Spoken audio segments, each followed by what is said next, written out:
Comme nous l'avons tous déjà vécu au moins une fois, Jérôme subit l'expérience désagréable d'un standard téléphonique de l'administration. Vous êtes en communication avec la préfecture, ne quittez pas. Il est 15 h en pleine semaine et Jérôme a besoin d'obtenir une copie de sa carte grise. Mais impossible d'avoir au téléphone la bonne personne. Je suis pas au bon service là, je suis bien à la préfecture de la Somme mais je suis pas au bon service pour récupérer ma carte grise. Non, je vous donne le numéro pour avoir les cartes grises directement. 3 coups de téléphone, mais aucune réponse concrète. De quoi le faire sortir de ses gonds. Jérôme ne supporte pas d'attendre. Ils sont ouverts du lundi au vendredi de 8h15 à 12h. Donc là nous sommes à l'après-midi, ils sont fermés. Ça m'énerve un petit peu mais je dois pas être le seul. Jérôme est un entrepreneur pressé. Gestionnaire de patrimoine à Amiens, il doit régulièrement contacter les services de l'État, comme là, la caisse primaire d'assurance maladie. Ça fait 3 fois qu'on essaie de les joindre. Je crois qu'on va pas avoir de réponse aujourd'hui. J'aime bien que le service soit fait comme moi je rends service à mes clients. Dernière épreuve, la poste. Jérôme a un souci avec son courrier.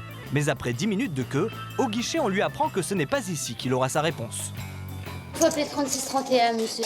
J'appelle le 3631. 3631, service réclamation. C'est à l'image de l'administration. Oui, ça m'énerve. De payer un service et que ça ne soit pas rendu. Lent, absent, incompétent, privilégié, trop payé, toujours en vacances ou en grève dans les rues, les clichés sur les fonctionnaires ont la vie dure. Ils sont chiants et râleurs. Pas toujours très pressés. Il y en a qui se cassent pas la tête. Un peu trop tatillon sur les horaires. C'est une belle planque. Oui, je les trouve privilégiés.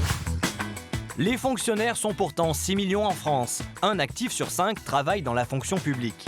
Alors, pour comprendre pourquoi ils sont la cible privilégiée des Français, nous avons interrogé Loïc Jouenne, directeur d'études. Il distingue 2 catégories, les fonctionnaires dits de terrain, globalement bien appréciés, et à l'inverse, les fonctionnaires administratifs, qui pâtissent, eux, d'une image plutôt négative. Les fonctionnaires de terrain sont ceux auxquels on est en fait confronté tous les jours. Ce qui fait qu'effectivement, on est sans doute beaucoup moins caricaturaux qu'on ne peut l'être avec des fonctionnaires qu'on ne voit pas et qui sont des fonctionnaires administratifs. Quand on est confronté effectivement à la vie scolaire, on est confronté naturellement à un enseignant qu'on fréquente. On voit quelle est la difficulté qui est la sienne et donc on peut le comprendre et apprécier son rôle et son efficacité dans son rôle. Et si ces fonctionnaires administratifs sont de vrais boucs émissaires, c'est qu'ils coûteraient cher à l'État et donc aux contribuables. Mais faut-il croire pour autant à tous ces clichés? Pour le savoir, nous les avons suivis au boulot. C'est le 417. Je n'ai pas pu identifier le département. Remplir une mission d'intérêt public, c'était pourtant la conviction d'Aurélie en sortant de son école.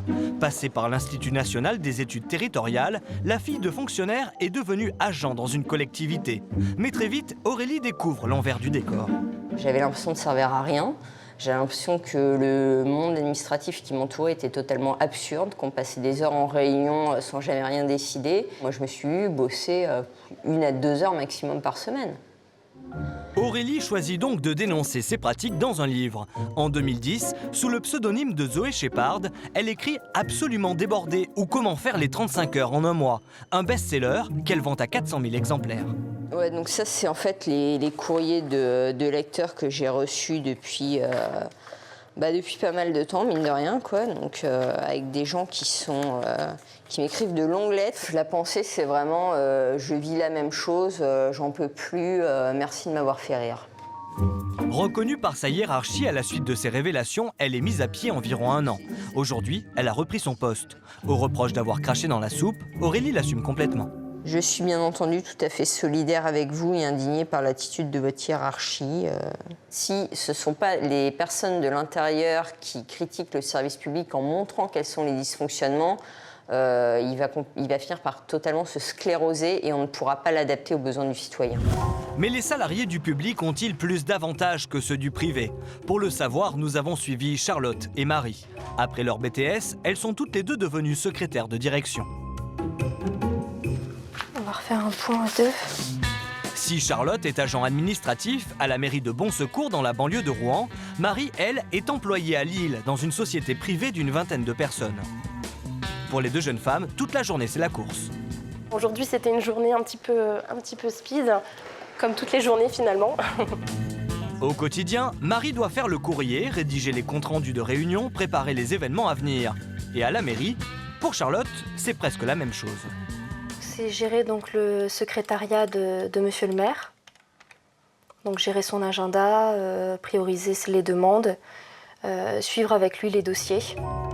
Pour ce travail prenant, Marie est payée 1 700 € net par mois.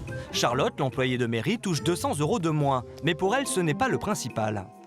J'aurais mieux, c'est sûr, gagné dans le privé, mais en même temps, j'aurais pas cette sécurité de l'emploi qui me permet d'être sereine tous les jours en venant travailler. Marie met de côté la problématique de la sécurité de l'emploi. Ce qu'elle privilégie, c'est avant tout son évolution de carrière. Si on veut plus, on montre qu'on sait faire plus et on aura plus. Et il en est de même pour la rémunération. Côté horaire de travail, pour les deux jeunes femmes, c'est presque identique. Charlotte est aux 38 heures, mais à l'heure où elle devrait rentrer chez elle, elle est encore au bureau. Donc vous voyez, par exemple, là, il est 17h et donc je suis encore là parce que ce soir, j'ai le conseil municipal qui est à 20h30.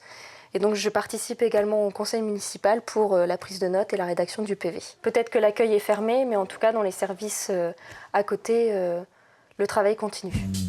À Lille, il est 19h et Marie, elle, termine enfin sa journée.